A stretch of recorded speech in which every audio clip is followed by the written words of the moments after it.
He stands alone by the kitchen hearth, the copper cauldron steaming like a throat about to scream. Fat spits on the rim each hiss a warning no one hears.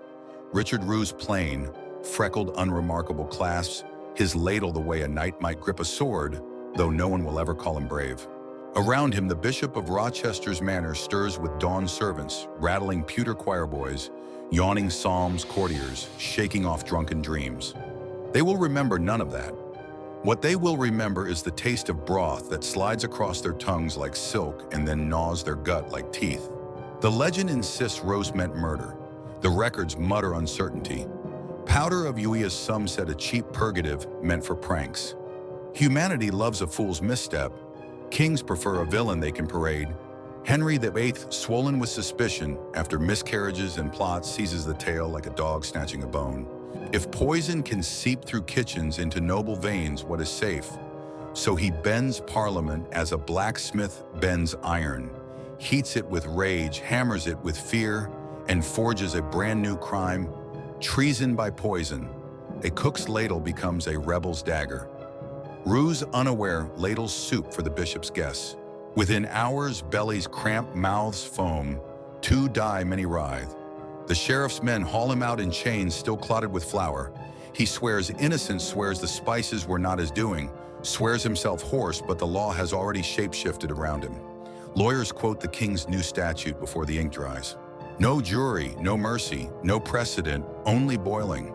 England has hanged men and quartered them, but to bubble a body alive is theater, not justice. Roose's fellow servants whisper prayers that curdle into silence. Somewhere inside Whitehall, Henry signs the death warrant with a flourish of quill, a flourish that will echo inside the cauldron's roar. How did a pot-stirring nobody become the fulcrum on which royal authority teeters? To understand, we must roll time back like dough and knead it into shape back to the alleys, where a boy learned that kitchens feed both lords and gossip back to the bishop's household, where scraps of venison told secrets gold coins could not. Richard Roose did not dream of martyrdom. He dreamed of smelling like rosemary rather than river mud. Yet this morning, as guards shove him toward the tower, London's frost bites harder than guilt. The baker's wife spits at him. A fishmonger crosses himself. Children giggle at the word poisoner as if it were a nursery monster. Rose stares at the sky gray as old pewter and wonders whether oil smokes differently from water when it begins to boil. The bells toll prime. His heartbeat keeps tempo, and history sharpens its quill for the next act. London smells of damp wool and rumor. In taverns by the wharves, men drink weak ale and argue, did the cook loathe his master? Did he blunder? Did he conspire with papists? Each tale grows brasher than the last, because fear is a thirsty beast and must be fed. Meanwhile, in the tower, a clerk recites the charges. Voice flat as a chopping block, Richard Roose, by malice aforethought, did mix deadly substances, thereby seeking the ruin of God's anointed. Rose flinches, not at deadly, but at seeking intent, is a noose woven from guesses. He tries to explain the kitchen routine, the unlocked spice chest, the journeyman who vanished after supper, the strange parcel left by a stranger. Every sentence sounds like excuse once the king wants certainty. Parliament convenes under dripping eaves. They debate nothing. They confirm everything. The new act declares boiling and exemplary terror so that others shall quake. Silk-robed lords nod as though passing a recipe, not a man's doom. Opponents mumble about Christian mercy, but their words drown in the sizzle of political fat. Night creeps into Roose's cell. Rats rustle like paper. Moonlight drips across straw. He remembers warm kitchens, the lullaby of bubbling porridge, the sweet sting of onions in winter. He imagines the cauldron prepared for him, great iron belly blackened by generations of harmless stews now destined to devour its maker. He tries to pray, but words slide off his tongue like grease. One phrase clings: when masters fear overthrow, they boil their servants first. At dawn a friar visits. Confess, he urges, and shorten your torment in purgatory. Roose laughs a thin cracked sound because purgatory is already here, pressed between stone walls and tomorrow morning. He confesses hunger, foolish tricks, envy of silver buttons, but not murder.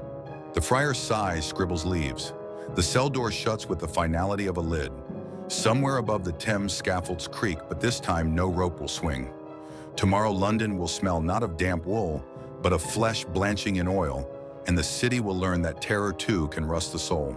The execution ground looms beside Smithfield Market, where cows bellow at their own destiny. A massive cauldron squats on an iron grate, half full of water, now soon to be oil thicker, hotter, more reluctant to let breath escape. Crowds swarm like flies drawn by the promise of novelty. Hangings are weekly fare, but a man boiled is a sermon. Vendors hawk walnuts, ballads, and repentant pamphlets. Above them, wooden galleries sag under nobles who pretend moral revulsion while leaning forward for a better view. Roose is dragged out barefoot, shirtless, goosebumps marching across his skin. He scans faces for mercy and meets only morbid curiosity, eyes shining as though human pain were sunrise. The sheriff reads the statute. The words high treason flutter like penance. Rose mutters, "I cook to feed, not to kill," but the cart pushes him onward. Soldiers prod him up a narrow ladder fixed to the cauldron's rim. The oil below trembles. Puckers begins to whisper. There is no drum roll. The ladder is withdrawn. Rose slips, catches the rim with blistering fingers, screams a sound that slices the winter air. His feet splash flesh, crackling like wet parchment on a hearth.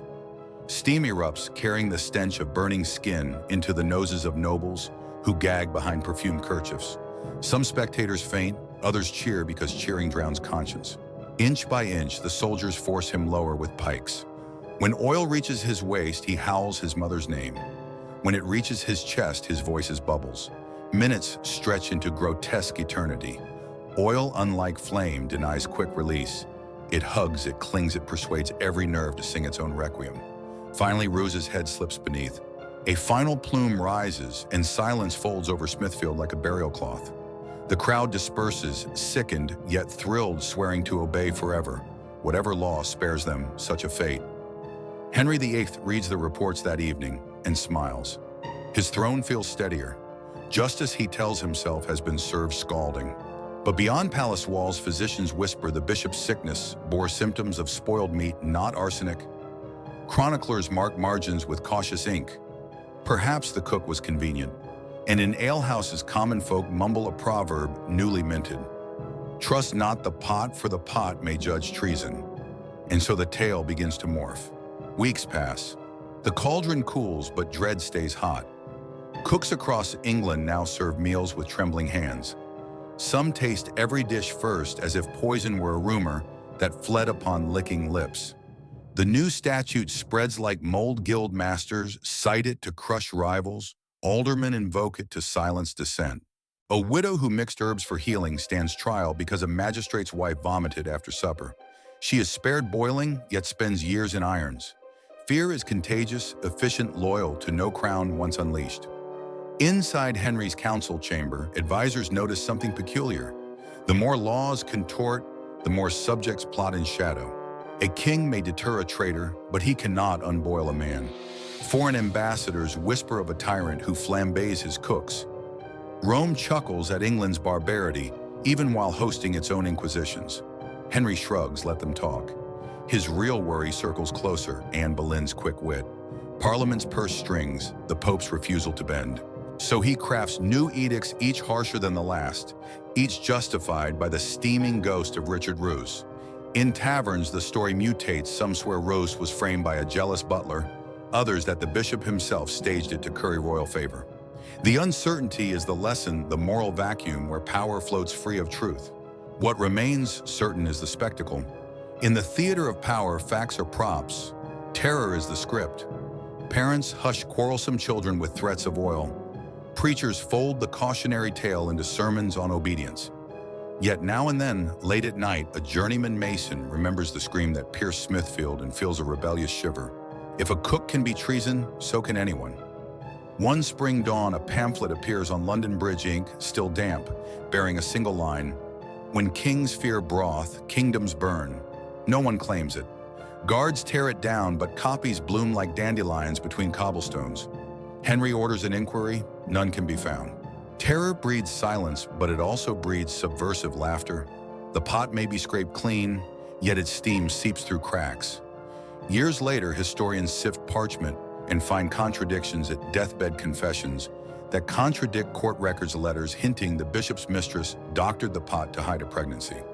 The more evidence they unearth, the less certain guilt becomes. What remains certain is the spectacle. In the theater of power, facts are props, terror is the script. Parents hush quarrelsome children with threats of oil. Preachers fold the cautionary tale into sermons on obedience. Yet now and then, late at night, a journeyman mason remembers the scream that pierced Smithfield and feels a rebellious shiver. The years tumble forward. Henry divorces, marries, beheads, marries again. Councils reshuffle, monasteries fall. Blood darkens every threshold. But Richard Roose's name clings like grease to the narrative of Tudor, might a small black fleck impossible to polish away. Chroniclers who dare note his ordeal use cautious adjectives, lamentable, strange, memorable. Jurists debate whether the statute should remain. Eventually it withers, cited only in footnotes, but the precedent that fear can rewrite law overnight never quite dies. In kitchens, apprentices still pass down a story softened by time. Stir clockwise for luck, taste thrice for safety, and remember the cook who boiled so a king could sleep. They do not remember Rose's face, only the echo of bubbling oil. That echo seeps into later ages. When a factory worker is crushed for striking, someone recalls the cook. When a whistleblower disappears at sea, someone mutters about boiling statutes. The more evidence they unearth, the less certain guilt becomes. Centuries later, historians sift parchment and find contradictions, deathbed confessions that contradict court records, letters hinting the bishop's mistress doctored the pot to hide a pregnancy. The more evidence they unearth, the less certain guilt becomes. What remains certain is the spectacle. In the theater of power, facts are props, terror is the script. So the tale ends where it began: a fire under a cauldron, a man who believed supper could not change history, and a monarch who proved it could. If you ever feel the law is granite, immovable, gaze into that bubbling oil. See statutes melt reason, evaporate, and fear rise like steam. Then ask yourself, which is hotter, the oil that scalded a cook or the silence that followed? This story, once forgotten, remains in the marrow of history.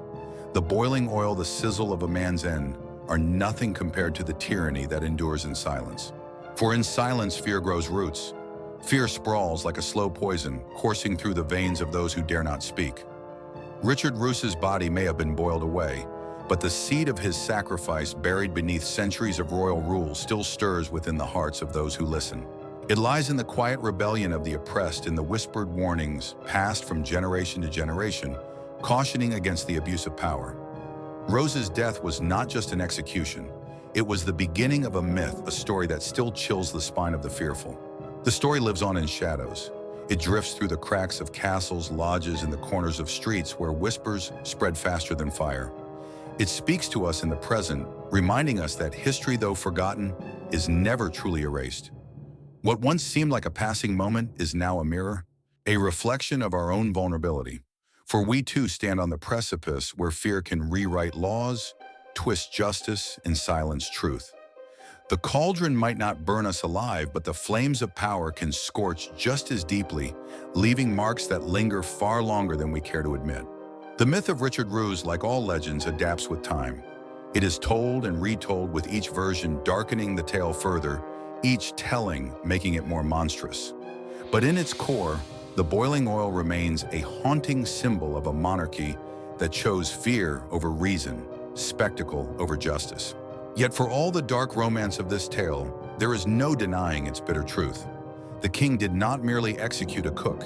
He executed a concept, an ideal that threatened the illusion of stability.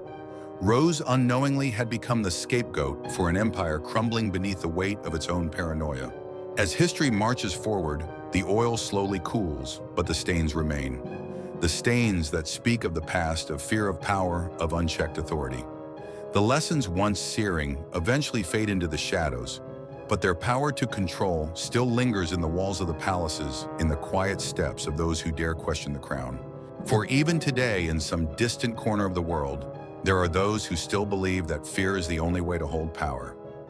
They rewrite laws in whispers, in backrooms, ensuring that those who would threaten their reign are silenced, boiled in metaphorical oils of their own making. Somewhere in the recesses of history, Richard Roose's story stirs. It reminds us that the path to tyranny is paved not only with the corpses of the innocent, but with the collective forgetfulness of those who would rather not remember. The boiling of one man is a reminder that none are exempt from the cruelty of those in control. The passage of time dulls the edges of cruelty, but it doesn't erase the scars. The quietest of whispers, the ones that speak of fear and rebellion, are the ones that endure. The boiling cauldron becomes a symbol of every moment when the powerful seek to quash the voices of those who would challenge them. What remains is the silence, the chilling quiet that follows a tragedy when the world moves on, when history continues. But the echoes of injustice reverberate in the hearts of those who dare listen. The cook may have been forgotten, but his death, his suffering, still speaks in the chambers of power. As the world changes and generations pass, we come to understand that Richard Roose's legacy is not just one of a gruesome death. It is a lesson in the fragility of justice, in how easily it can be twisted and manipulated to serve those who hold the reins of power, no matter how unjust the cost. The boiling oil, the public spectacle, are not just remnants of a darker time. They are reflections of how societies can become complacent. How, when faced with the horrors of power, we too often look away, too afraid to challenge, too complacent to speak the truth. The oil may be gone, but the lesson remains. And so the cycle continues. The cauldron has long since cooled, but its memory persists in the cracks of every society. For every injustice, there are those who remember, who keep the stories alive, who warn the generations that follow. Richard Roose's final moments were tragic, but his legacy is one of a battle not yet fully won. Richard Roose, though forgotten by many, remains an enduring cautionary tale. His execution was not just an event, it was a turning point, a moment where the scales of justice were tipped too far in favor of fear. And in that tipping, the world learned that cruelty, once embraced, never truly disappears. In the years following Roose's death, Henry VIII's reign became one marked by such fear and suspicion. The king's every decision was clouded by the shadow of the past, where power was maintained not by virtue but by the willingness to crush any threat, no matter how small. Roose's name became synonymous with royal tyranny.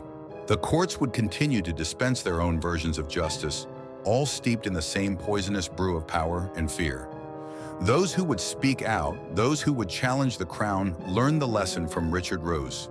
The oil that killed him would continue to burn long after the flames of his execution had died out. And so the story of Richard Roose remains woven into the fabric of history. Though the specifics may fade into obscurity, the underlying themes, the fear, the cruelty, the manipulation of law are universal.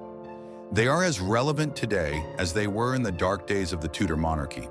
It is in the quiet moments, the whispers in shadowed corners, that we are reminded of the injustice Roose endured. Though the world moves on, there are those who still remember his story and what it teaches us about the fragility of justice and the dangers of unchecked power. The lesson Richard Roose left behind is simple yet profound.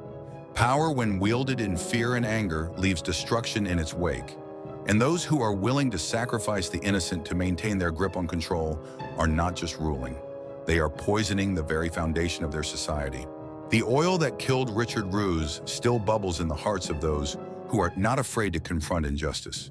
His story is a reminder that tyranny does not just lie in the act itself, but in the indifference of those who choose to look away. Roose's suffering was not in vain, for his death sparked a fire that still burns. As we look back on his tragic end, we see not just a man who was boiled alive, but a man who became a symbol of the power that society can give to the wrong hands. The flames of his death ignited something far greater, a warning to us all about the ease with which justice can be twisted for personal gain. Every generation faces its own moments of reckoning. Each society must ask itself, how much will we tolerate in the name of power? How many will suffer before we choose to act, to stand against the very thing that we fear most? The answer lies in the legacy of those like Richard Roose, who stood for nothing but his own innocence. And in that standing, he left a mark that time cannot erase. As we continue to move forward, we must remember that history is not just made of events, but of stories like his. They remind us that the fight for justice is not always easy, but it is always necessary, no matter how uncomfortable the truth may be. Time has a way of dulling the sharpest edges of history, but the echoes of Richard Roose's execution remain etched in the minds of those who understand the depths of human cruelty. His death was not merely a singular moment, it was the climax of a pattern, a lesson wrapped in tragedy. The tyranny that led to Roose's boiling was not a mistake. It was a calculated maneuver designed to send a message. The law was shaped into a tool of fear, wielded to ensure that no one dared to defy the monarch's will. Roose's execution was meant to erase all dissent, to ensure obedience through terror. But terror can never fully control. Just as Roose's name refused to die in whispers, so too does the spirit of rebellion persist.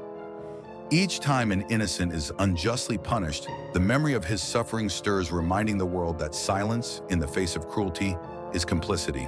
In the years following his death, England would continue to witness the same use of power for personal gain. The aristocracy, bloated on the fruits of their own greed, learned that nothing would bring them security more than a populace too frightened to rise up. The boiling of one man set a precedent for a generation. As the centuries passed, Richard Roose's name would fade from the history books, but the lessons he left behind were never fully forgotten.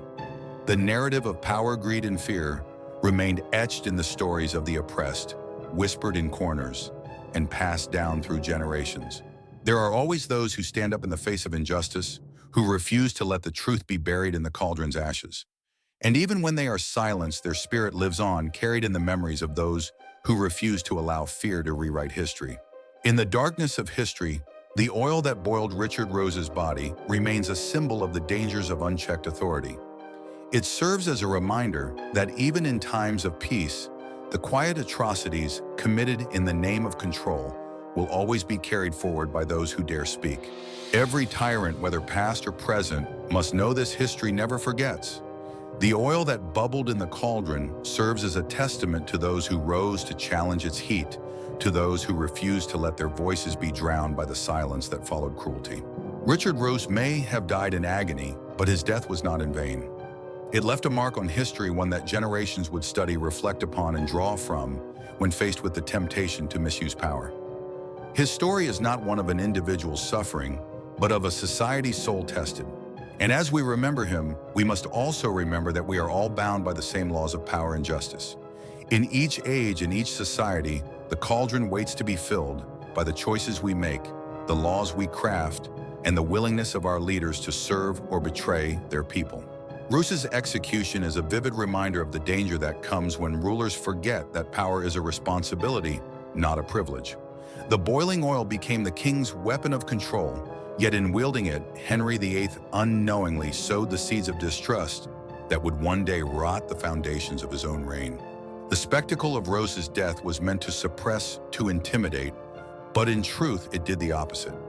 It planted the seeds of a deep and lasting resistance in the hearts of the people. His name, once cursed, would rise in every whispered conversation, a symbol of the justice denied him. In the centuries that followed, the royal power that had once seemed unbreakable began to fracture. Roose's death, though seemingly insignificant in the grand march of history, was the spark that ignited the slow-burning fires of rebellion that would in time reshape the very structure of power in England. And so we come to realize that the boiling of Richard Roose was not merely the end of one man's life, but the beginning of a story far greater. A story about how fear, once allowed to dominate, can create cracks in a kingdom too vast to notice until it's too late. Roose's death was not a singular incident. It was part of a larger narrative about the limits of power. The boiling oil may have burned away his flesh, but it could never burn away the truth. His death was a grotesque performance that ultimately became the symbol of everything wrong with unchecked authority. For in the end, no amount of boiling oil, no amount of fear can erase the power of truth. Roose may have been executed to silence him, but his death was anything but silent. The message he left behind was clear. Those in power who misuse it will eventually find him. The reverberations of Roose's execution reached beyond his own time, inspiring later generations to reflect on the true nature of justice. It serves as a stark warning, a reminder that the moment rulers turn justice into a tool of fear, they risk turning their subjects into something far more dangerous, a revolution waiting to happen. Roose's name, though forgotten by many lives on in the whispers of history, it is not just a tale of brutality, but a timeless lesson on the consequences of treating power as a means to maintain control. His boiling was an act of defiance against the very concept of justice, and his memory ensures that such defiance is never completely forgotten. In the years to come, as the world turned its gaze from one monarch to the next, Richard Roose's death would be recalled not for its grotesque nature, but for what it revealed about the dark heart of tyranny. His life and death echo the unchanging truth that power, when not tempered with compassion, will eventually consume its own creators. Roose's boiling, though cruel and unjust, was the crucible from which future generations could learn about the price of injustice. History is replete with figures like him, victims of oppressive regimes, but each time we look back, we are reminded of the fragility of power and how easily it can lead to the corruption of those who wield it. Richard Roose's death stands as a testament to the fact that injustice, no matter how carefully constructed, cannot be hidden forever. The cauldron may have consumed his body, but it could not consume the truth of his innocence, a truth that survives in the cracks of history. Each generation finds its own way to interpret Roose's tragic fate. For some, it is a reminder of the excesses of a monarchy that saw power as its sole right. For others, it is a stark example of what happens when a society allows fear to govern its laws and morality. Even as time moves on, the image of the boiling cauldron remains vivid in the collective memory. It becomes more than just a moment in history. It becomes a symbol, a warning to those in power that the people are watching, waiting, and learning from the mistakes of their predecessors. Historians and storytellers alike have wrestled with Roose's legacy. Some say it was a tragedy too painful to be remembered in its full brutality, while others argue it is a necessary chapter that must be retold so that future generations will understand the consequences of unchecked authority in the power of rebellion. Through the years, the story of Richard Roose continues to resonate with those who study history. It serves as a vivid reminder of how easily the scales of justice can tip when those in power grow fearful of losing their grip. It is not just a story of one man's execution, but of an entire system's failure. His death, gruesome and unjust, became a clarion call for future generations to demand fairness, accountability, and transparency from their rulers. It is a call that echoes through time, reminding us that justice, once corrupted, is a dangerous thing, and that it can never be trusted solely to those who hold power. And so the story of Richard Roose endures. It reminds us that we must never forget the dangers of complacency in the face of power. His death is a symbol of all those who have been sacrificed in the name of control and the countless others who continue to fight against oppression, even in the darkest of times. Roose's legacy is one of endurance, a reminder that justice cannot be drowned by oil or silenced by power. His death was an act of cruelty, but it sparked a flame that still burns today, urging us to question those who would use their authority to silence the truth. As we reflect on Roose's fate, we must also reflect on our own responsibility. What have we learned from the past? Are we willing to stand up against injustice as he could not? The boiling of one man may seem small in the vast expanse of history, but it is a story that, like all truths, refuses to die. History teaches us that power unchecked leads to suffering. Richard Roose's death was the product of a fear-driven regime, but it was also the beginning of a legacy of resistance. In every act of oppression, there is a spark of rebellion waiting to ignite. The cauldron may have claimed his life, but his memory endures. The flame of Richard Roose's memory burns in the collective consciousness, reminding us that the price of complacency in the face of power is far greater than we often imagine. His suffering was not just a personal tragedy, but a warning to all societies regardless of time or place. As we move forward, we must remember that the greatest threat to justice is not necessarily the obvious cruelty, but the insidious ways in which it is disguised. Henry VIII did not simply boil a man alive. He boiled the very concept of justice, allowing fear to guide law instead of reason. For those who lived through Roose's execution, the memory of it was impossible to erase. It lingered in the streets and the whispers of those who saw what happened to a man who dared to serve his king. It wasn't just the boiling that haunted them, it was the realization that anyone could become the next victim. And yet Roose's death also became a spark of resistance. His name was spoken not only in condemnation, but also in defiance. The people seeing his fate understood that the crown's reach was not infinite. They learned that there is power even in the smallest acts of rebellion, even in the whispers against tyranny. The death of one man, a cook in a royal palace, did more than extinguish a life. It set in motion a ripple effect that would alter the course of history. From that moment, every unjust execution, every corrupt law, became another reminder that power can only survive for so long before it begins to crumble. As the centuries pass, Richard Roose's name becomes more than just a historical footnote. It is a symbol of the timeless battle between the governed and those who seek to control them. Each generation has its own struggle, but the story of Roose serves as a constant reminder that no ruler is invincible. Through the ages, Roose's story continues to haunt those who wield power. It reminds them that tyranny is always a temporary solution. No amount of oil, no amount of terror can mask the truth. Justice is a flame that once kindled can never be extinguished completely. The boiling oil, once used as a tool of oppression, now stands as a grim reminder that the abuse of power leaves lasting scars. The story of Richard Roose is not merely a historical account, it is a lesson for us all. It teaches us that when justice is perverted, it is the people who will bear the consequences. It is in remembering the injustices of the past that we learn how to build a better future. The legacy of Richard Roose is a call to action, a plea for vigilance, for justice, and for the courage to speak out when the structures of power become too corrupt to remain unchallenged. And so as we reflect on the tragic fate of Richard Roose, we must ask ourselves, what kind of world are we shaping? Are we willing to stand up for what is right, no matter the cost? The legacy of this forgotten man teaches us that justice is not a gift, but a responsibility, one that we must protect always.